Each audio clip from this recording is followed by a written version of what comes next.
તો આપણે બનાવશું પાણીપુરીનો ઠંડો મસાલો। તો તમે અમારી ચેનલ ઉપર નવા આવ્યા હોય તો સબસ્ક્રાઈબર કરવાનું ના ભૂલતા। જય સીતારામ, જય માતાજી।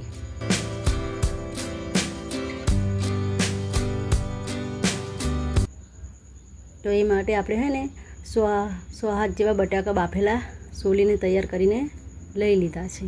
જો આપણે 100 હાથ બટાકા લઈ લીધા છે। તો એને છે ને આપણે હાથની મદદથી એક એક બટાકું આવી રીતે મસળી દેવાનું છે। આપણે બટાકાને હાવ સૂંદો કરવાનો નથી, થોડી મોટી સાઈડ રાખવાનો છે, અંદર ગોટલીઓ રહે તેવા। તો આપણે એમાં ચણા એડ કરી દઉં, મીઠું, સંચન પાવડર, શેકેલું જીરું, ચાટ મસાલો, મરી પાવડર, ગરમ મસાલો, ધાણા, આમચૂર પાવડર, લીલી ચટણી, લસણની તીખી ચટણી। આપણે હવે હાથેથી બધું મિક્સ કરી દેવું મસાલાને સારી રીતે।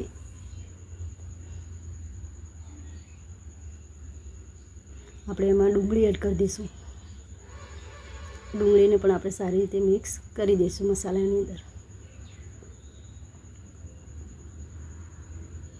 હવે આપણે ધાણા થોડા નાખી દઈશું લીલા,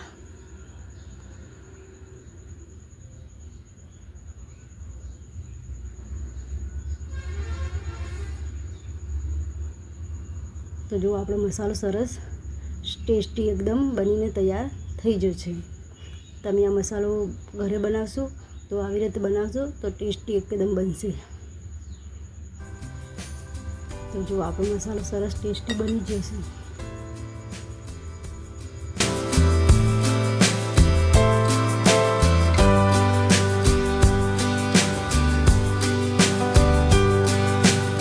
મસાલો બનાવશો તો ખાવાની મજા આવશે, એકદમ ટેસ્ટી મસાલો।